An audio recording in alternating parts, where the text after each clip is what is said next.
Hello, and welcome to another edition of One-on-One with Dr. J, a forum for all things biotechnology and innovation, bridging the gap between the athletic communities and biotech and science communities.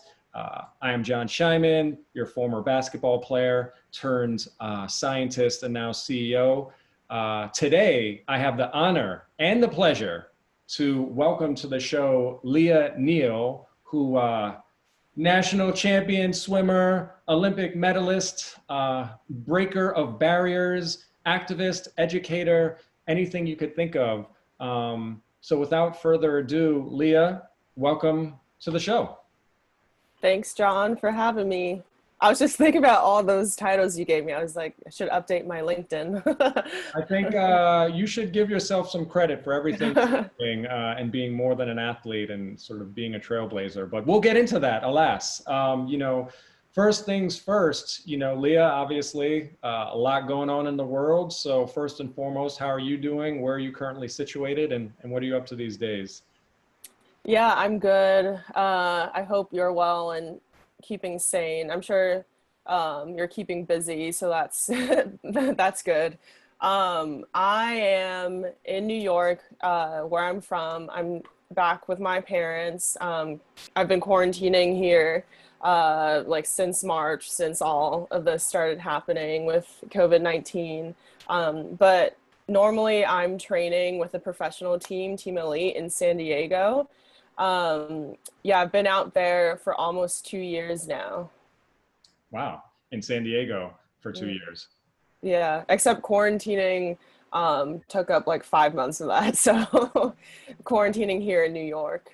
And so when you say quarantine in New York, and I think for all of us New Yorkers, when everything sort of happened in March, I think this was obviously sort of the epicenter, at least in, America. And now obviously, we're sort of on the rebound, and I think things are progressing positively.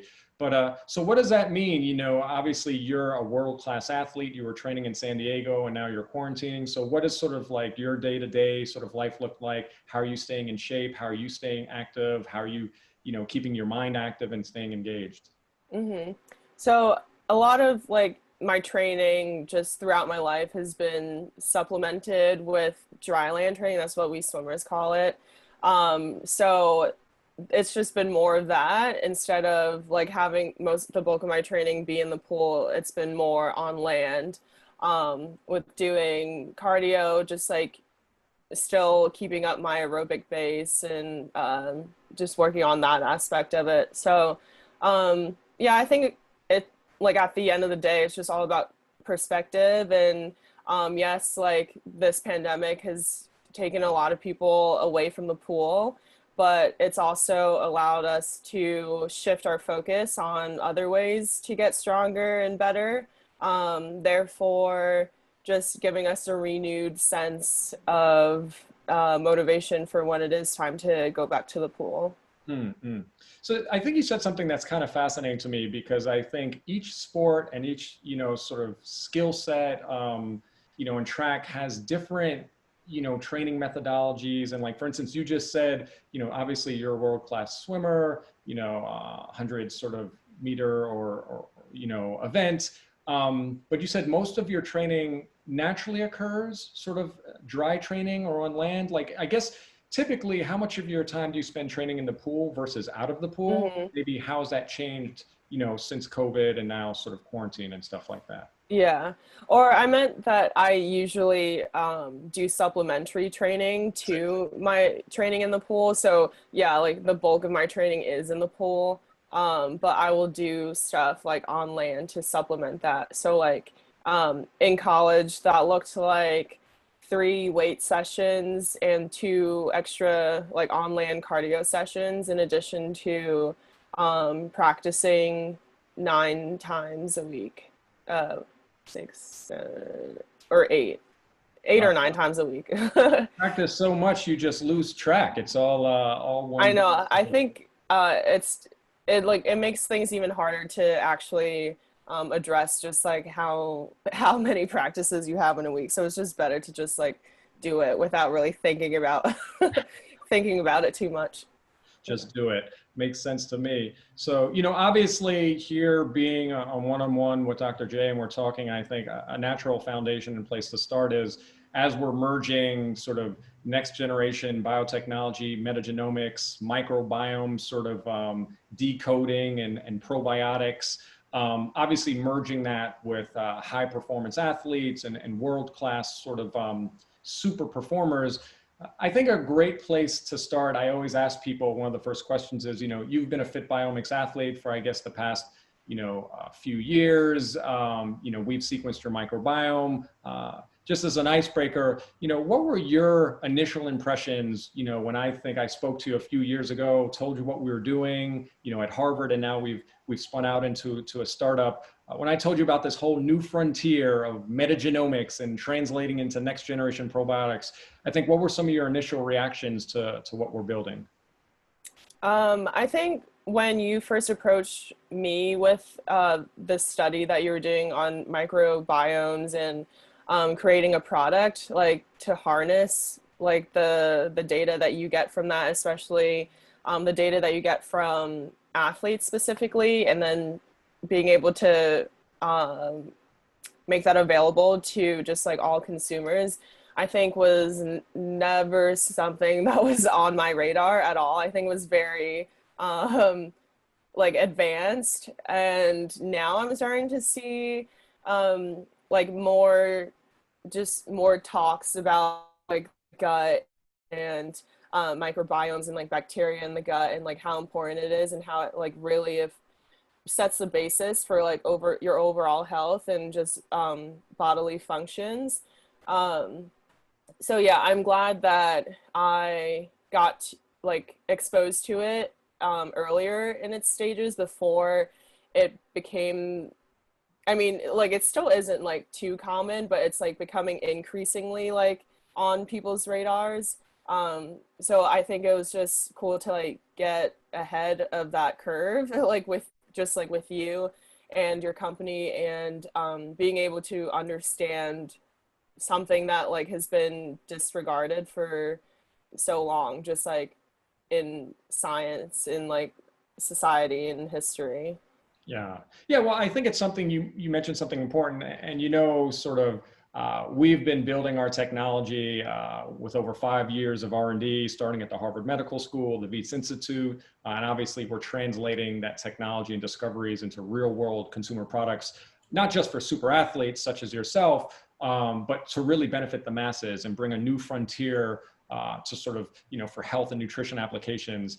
So I think something you said really resonates, that it's still sort of like cutting edge technology and we're just scratching the surface of, sort of potential applications and what we're learning. One thing that always interests me, you've been obviously a high performance athlete for a while, right? And breaking barriers, whether that's at Stanford, whether that's in the Olympics.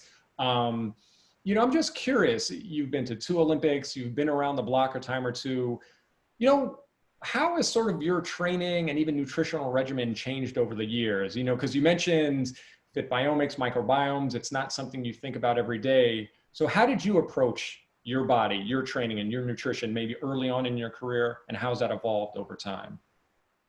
Yeah, to be frank, like I didn't really pay too much attention to it earlier in my career. And like I get this question a lot, I think, and I've asked other athletes too if they get this question as often as I do, and it's always like, are you on a special diet? Do you have to be on a special diet to train for the Olympics? And I always say no. Like like a lot of the other athletes I spoke to, like across like different sports, also were like, no. It's kind of just it's kind of just common sense, and like how to keep a balanced diet. But I think like like to eat your veggies, that you need to have like at least some carbs like in an appropriate amount in order to have that be converted to energy, so then you can actually perform in practices and in competitions.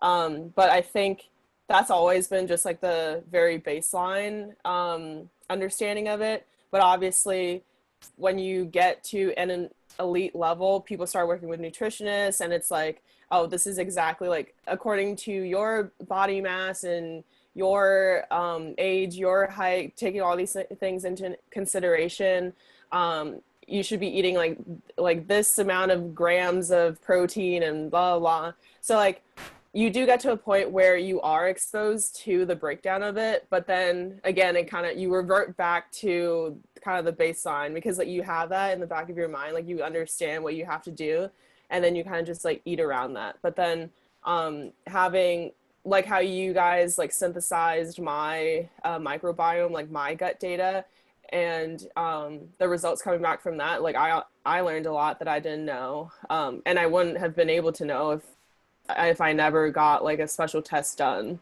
like that. So that's a great point. I think that's a great segue, you know, and we could sort of talk about maybe some of your data and reports and what that means. But, you know, so first of all, you should know that every sort of athlete I've asked about this, like, yeah, when I was younger, I just went off talent. I didn't really think about it. You know, I played basketball at St. John's, and I feel like, you know, there was a lot of that. You know, we did the best that we could. We tried to eat healthy. But I mean, just even that of itself, if you're thinking about new frontiers and optimizing performance and health and recovery, I mean, it starts, I guess, with what you're putting into your body, and how that can be personalized based upon what's in your biology. You know, quick question. Obviously, with Fitbiomics, we're looking at the microbiome, which is an ecosystem of, you know, microorganisms in and on our body, particularly in our gut. We're looking for beneficial bacteria that we could then translate into next generation probiotics for the masses. You know, something like gut health or even probiotics, is that something you're familiar with? Is that something you have used in your dietary or training regimens, or, you know, or is this something you're getting exposed to now for the first time? I've been exposed to it like a little here and a little there. So whenever I would compete with Team USA and like travel internationally for meets, and it may be I don't know, particularly Asian countries would affect how like other people on the team will respond to it. Like I have no problem having Asian food because I grew up with it. But sometimes, just as a precaution, like our nutritionist who comes on these teams with us, Alicia, will always be equipped with probiotics, like to hand to the athletes, just to avoid like getting any stomach bugs or anything. She also like heavily endorses yogurt and getting probiotic that way. So yeah, like that was like, I guess that was like one of my first real exposures to probiotics, like especially like specifically in the packs that it comes in, then you just like toss it in like whatever you're drinking. And then my mom also, I don't know, I think she's just done like a bunch of research herself, and she's known the importance of probiotics and on the gut. So I've also had her just giving me probiotics as well. Yeah, and then also even more recently during quarantine, this was more specifically because I was trying to find like a cure for my skin because I've been dealing with acne, and I came across like this diet called the Candida diet, which is also like similar to the keto diet, where you're basically trying to starve the yeast like in your gut, so that you can stop the overproduction of yeast that manifests itself like through coming through the skin. So that's been a lot of research that I've done on my own in terms of probiotics and just the gut and gut health. Wow. I mean, it sounds like, you know, you've been introduced to this certainly at some sort of level and you're familiar with it. So that's exciting, because I do think right now, if you think about probiotics and gut health, it's somewhat orthogonal to sort of athletics, training, performance, active nutrition. And I think you kind of hit on it. You know, I think right now you think of probiotics, you think of yogurt, you think of sort of like digestive issues and just like stomach pains. But I think a lot of people don't realize how our gut health holistically affects the rest of our functionality, our development, our performance, and even things just like having more efficient nutrient breakdown or absorption for energy metabolism, protein metabolism, even gut-brain access applications, gut muscle access. And obviously part of what we're doing is trying to revolutionize or evolutionize, as I say, the way we understand and optimize our bodies through the gut, through the microbiome. And part of that, quite frankly, is decoding what works in the most fit and healthy people in the world, such as yourself. So I think it's an exciting time in that you're already thinking about this. I think, part of our mission and goal is to get more people thinking about this. So that's exciting. So I want to transition a little bit because I think, a lot of what we do, from my background, being a former basketball player, I didn't make the NBA, so I got a PhD in molecular biology. So I'm very big in the notion of more than an athlete, right? And being exposed to different opportunities, but also athletes and in general, sports as a medium to really have bigger impacts on society. In terms of education empowerment. So, I guess that's transitioning to, there's a lot going on in the world right now, right? In addition to just COVID and quarantine, obviously, a lot of anger, a lot of pain, a lot of unrest, a lot of protest, certainly George Floyd, Breonna Taylor, and just the other day, Jacob Blake.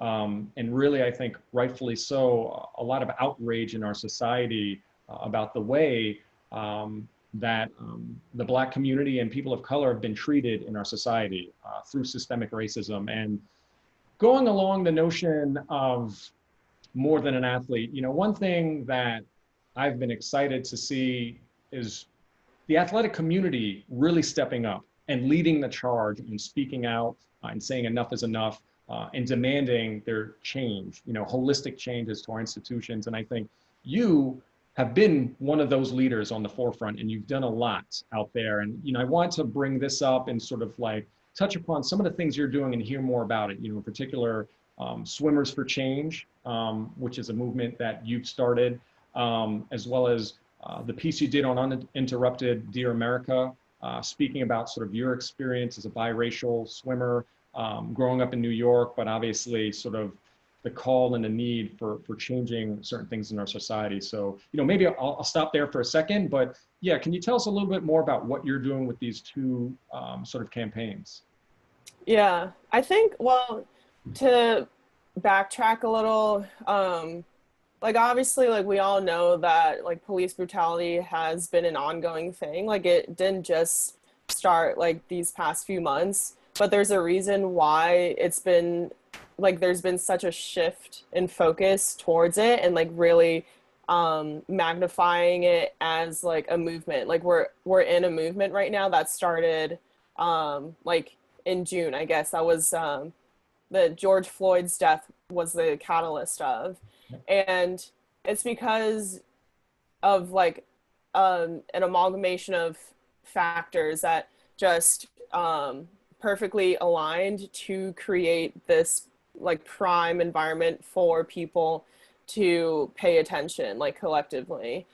So with the coronavirus and everyone quarantining, that just automatically forced everyone to be in their houses, not have any of the same contacts that they were having in real life. Everything was done over social media. That's how you had your contact with the outside world. So with all those eyes on so many screens, that's how this movement got to become as big as it is right now and has garnered so much attention because of the platform it was allowed to pass through.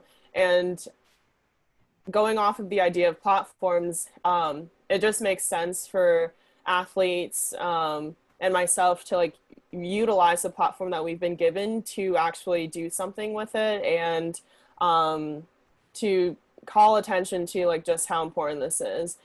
So first, with the Uninterrupted Dear America piece, I reached out to Uninterrupted to see if they would be on board with helping us Black athletes share our stories and share how we related to this movement, and just with the intention of telling the public that, look, this isn't just limited to like random names that you've never heard of before. Like anyone with black like history with black blood in them, like anyone with that complexion is to a certain extent at risk of being another statistic.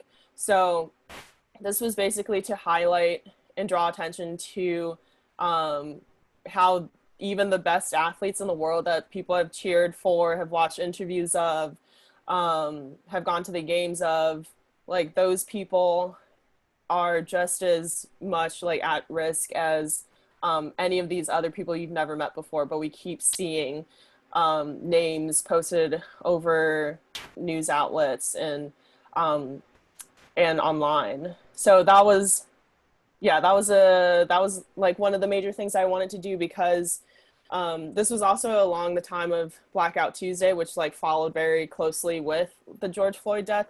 That with Blackout Tuesday, it was great that people were showing their solidarity, but it also quickly became kind of like a band-aid like over a very like a much bigger issue. Like people just posting a black box, like it wasn't enough. Like I was trying to like actually get people to understand just like the magnitude of this movement, and just like how much change needed to actually be made. So in addition to that, my teammate back in San Diego on my pro team, Jacob Pebley, actually reached out to me one day, also around the time of George Floyd's death and Blackout Tuesday, and was like, what can we do? like, and it made sense. Like he was asking me because I'm the only black person on our team. So he wanted, like, yeah, he came to the right person, I guess, like to try to like get a sense of like what was something that he could do that, I don't know, swimmers could do to like have the most impact into like just making a change or making a stance or having a stance on what was going on. Because we were both like, quite frankly, like very disappointed with our federation's response, USA Swimming's response or lack of a response to like what was going on. Like USA Swimming like didn't put out a statement like or anything until like days later, and like with every passing day or hour or minute, like it felt like we were just standing behind and just like not doing anything. So there was a real urgency to do something, because with every minute that was passing, it was kind of like, this is a major opportunity that we're not taking advantage of. Like while this is all happening, like we need to be able to show that we care, like as swimmers, like even though like our federation as a whole, I don't know, like can't, because it's like it's a corporation, can't really and things just like move more slowly through corporations. Like they couldn't really come up with something like off the bat that we were just like, let's just like do it ourselves. So just working off of pure passion and just like cold calling a bunch of Olympians and Paralympians, we put together this 2-week webinar series that was meant to raise awareness for and raise funds for charities supporting the Black Lives Matter movement, as well as educating and empowering the Black community, and just getting a bunch of like allies in the swimming community to stand up and show their solidarity as well. I mean, that's amazing. And I continue to be amazed, you know, not only by the work that you do, but just in general in our society, how it seems as if athletes are the ones always on the forefront with this, right? Not waiting for anyone, not waiting for permission, but the ones, you know, speaking out and saying like, this ain't right. We need to do something and we're going to act out. And just, you know, it even ties in, you know, to sort of how we envision Fitbiomics and, you know, things that have motivated me. And, you know, much like you, I grew up in New York City, so I was lucky, I was privileged. I grew up in Greenwich Village, which was one of the most diverse sort of, you know, neighborhoods, I guess, in the city, if not country. I went to a performing arts high school. So I think diversity was somewhat normal to me. I grew up in a family of public educators. So education has always been something important to me. And I think about, you know, my journey and opportunities and exposure to being something more and education. And if you look at sort of biotechnology and the promise it holds for the future, right? Not just the economy, but sort of our world, our health, treating disease, food technology, accessibility and security. There's such underrepresentation of, of Black scientists, Latino, Latinx scientists, so something that has always inspired me or motivated me is how can we expose broader communities to different opportunities, different career paths? How can we change the perception of what people could be, when they grow up in their careers and stuff like that? And, part of Fitbiomics' mission is really making cutting edge biotechnology accessible to the masses, building on diversity and inclusion. So I think everyone is trying to do their part to really make systemic change. And obviously, police brutality is one aspect, resources and funding and education, housing, education, career opportunities, voting rights and stuff like that. Anyway, that's a long way of saying that I think what you're doing, not only are you like a superhero in the swimming pool, you're a superhero, in the real world in terms of activism. So we're obviously grateful and excited for you to be a part of our family. I want to touch on that a little bit further, because it's also directly from your experience. You grew up in Brooklyn, New York. You're from a biracial family. You're in a sport that doesn't really see a lot of, people from the Black community participate in. I was reading, I think in 2012 in London, you were the first Black female swimmer to compete in an Olympic championship final for Team USA. I think in 2015, you were one of 3 first-time Black swimmers to compete in a final for, Division I championships altogether. So maybe speak about your experience, coming from New York, training, going into this sport, your experiences at Stanford, winning a national championship, to then maybe San Diego, to even internationally in London and Rio with the Olympics. Like, what has this experience been like for you?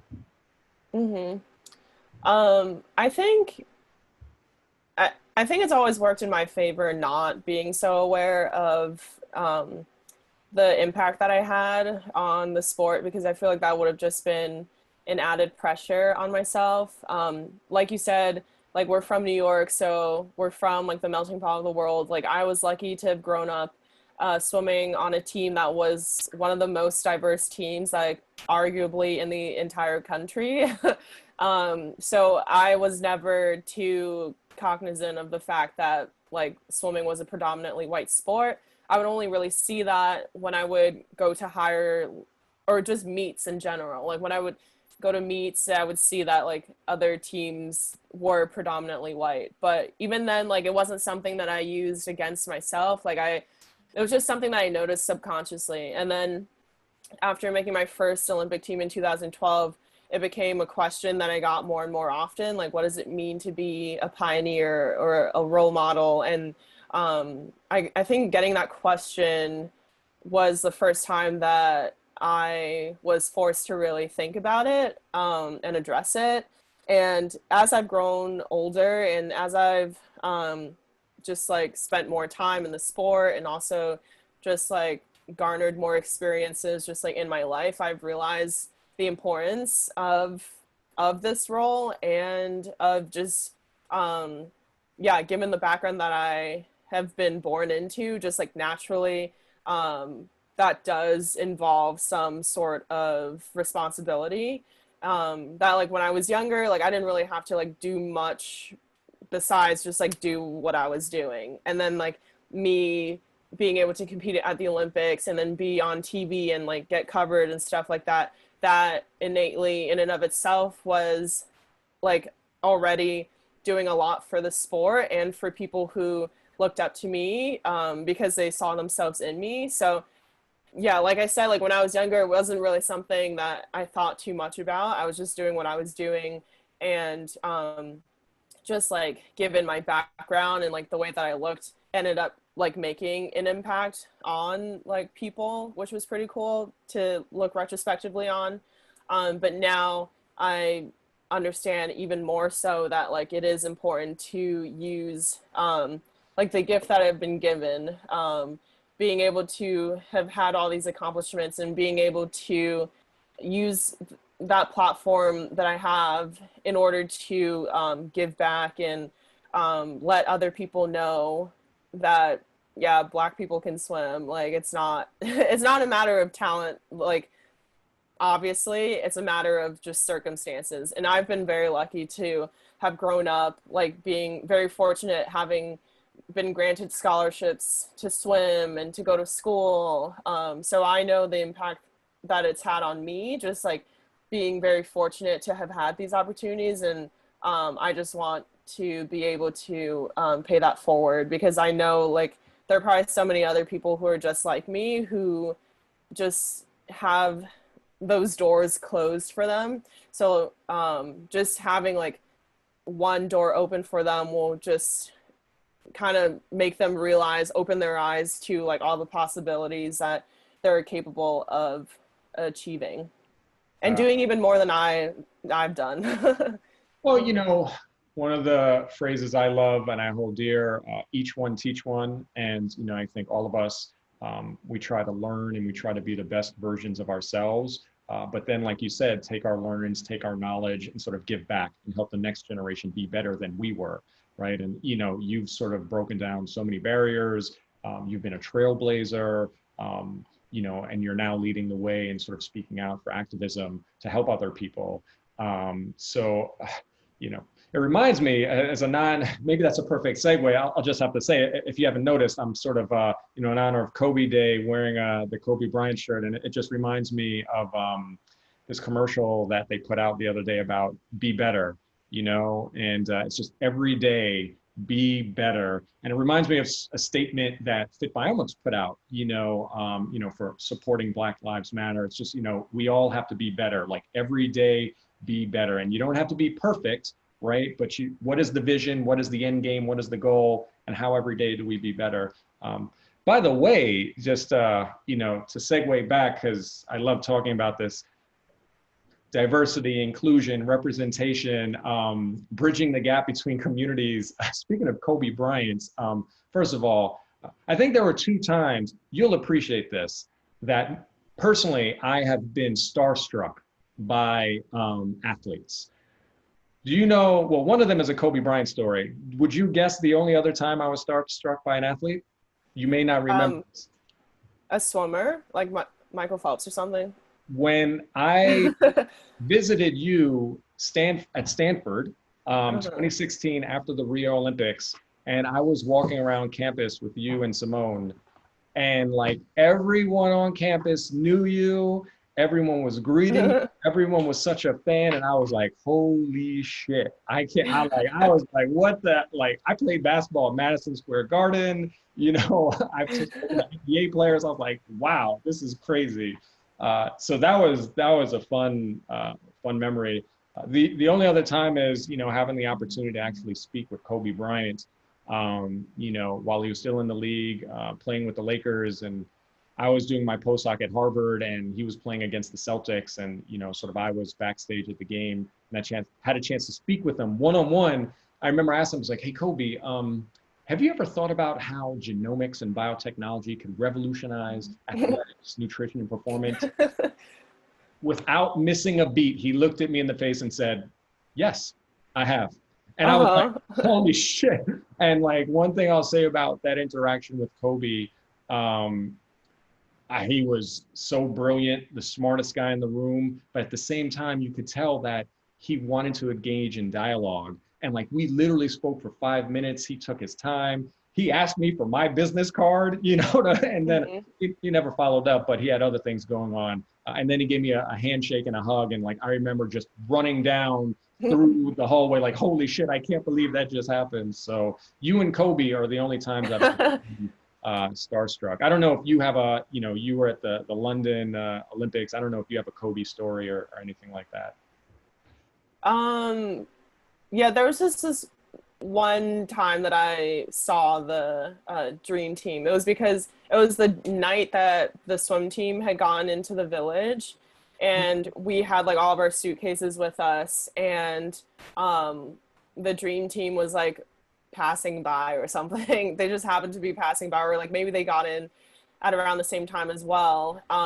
So it was just like chaos, because like it was like all of us swimmers, which was like over 50 of us swimmers, and then like all of our staff as well, like in the village trying to make our way in, like up to the dorms and stuff. But then we had the dream team and then their staff, like, so it was just like a mass of people like collecting. And then like because it was all of us together, all the other athletes like in the village like got wind of us like being there, I guess mostly the dream team being there, so everyone else started like gathering. So it was just like a massive collection of people. Everyone's like taking pictures with each other and stuff. I was more so just like watching it all. I don't think I got a picture because I wasn't aggressive enough to do that back then. But yeah, I think for me, just like one of the most amazing memories I have of the Olympics is just one day, like just hanging out like on the balcony of our apartment, and I think we're on like the 15th floor or something, so we were pretty high up, so we had a good view of like a lot of the village from where I was standing. And I was like seeing people like running, I don't know, because they're probably track athletes and they're practicing or something, and just seeing like the most fit people in the world all in one place just like blew my mind. And that's something that I still like think about from time to time. It's such a beautiful vision, right, of just diverse communities, sort of optimal health communities, and people that are fit and have optimized bodies. And yeah, it's an amazing vision, and I think that's what the Olympics are supposed to inspire in others, that sense of oneness. We've sequenced your microbiome. I don't want to reveal too many secrets. Surprise, surprise, you have super performance microbiome. But I guess the question I always sort of wrap up with, for you as a leader in this field, what is maybe, one thing you would like to see as far as an application that the technology can provide to you? Learning about this data and how that could be translated into something beneficial for you or other athletes. And then the other question I'd say is like, what excites you the most about this new frontier of merging biotechnology with next-gen nutrition, elite athletes with sort of like cutting edge technology for the masses? So, what application would you like to see, and what excites you the most about this new frontier? Mm-hmm.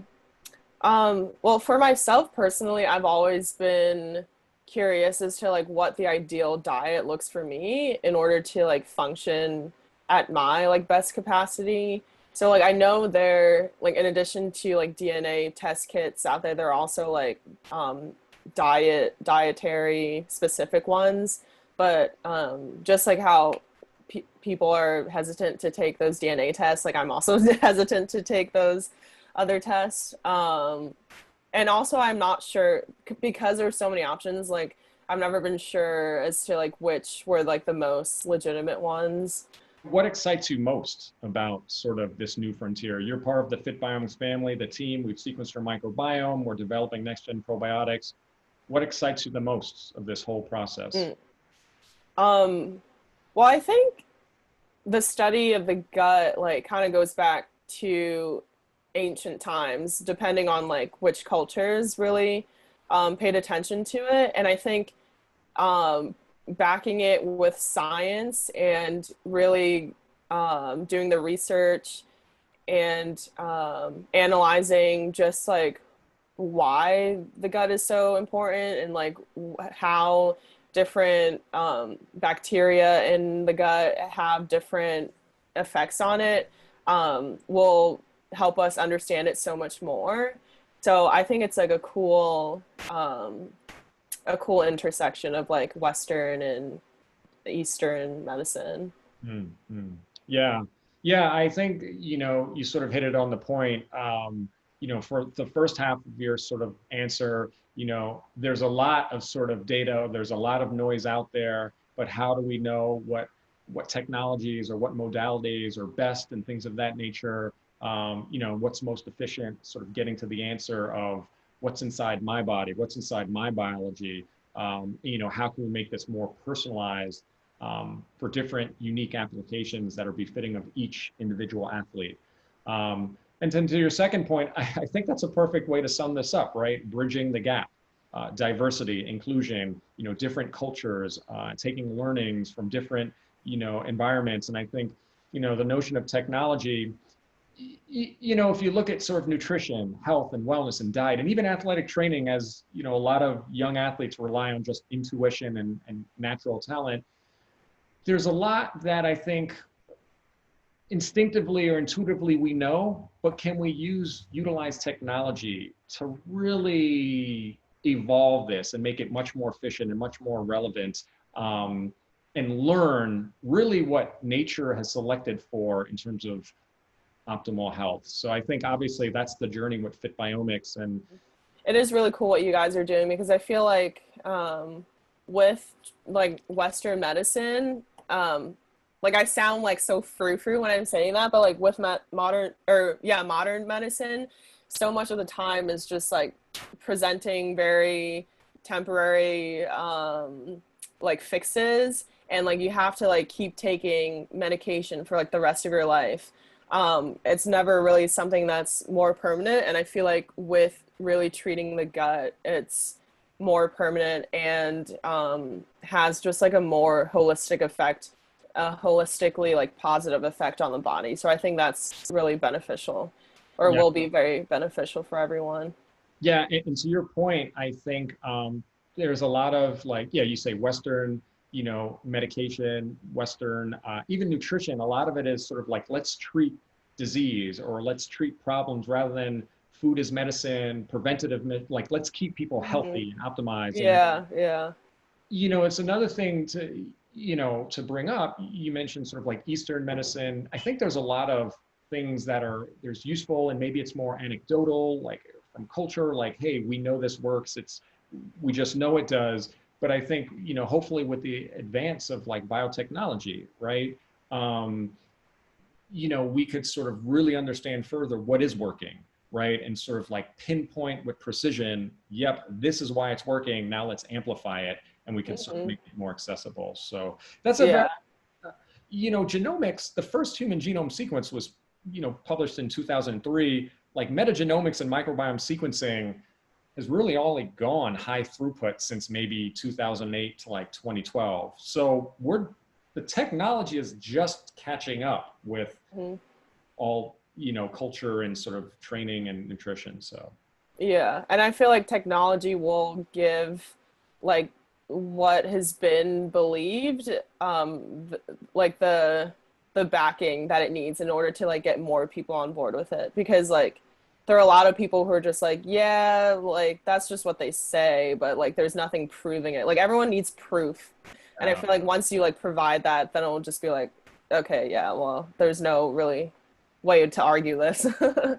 Proof is in the pudding or the yogurt, but even even what you said too about, I take yogurts, but I just know it's good for me, but can we really optimize it, right? Like there's just so much to this, and we're just scratching the surface. And that's why I think building relationships and communities with folks such as yourself that are forward thinking, it'll help us, one, learn, right, what is going on in sort of optimal biology, but then two, it'll help us educate and sort of translate and sort of get people sort of understand these, concepts, which maybe you don't hear all the time. So, I'll just say, Lia, it has been an absolute pleasure, to catch up with you.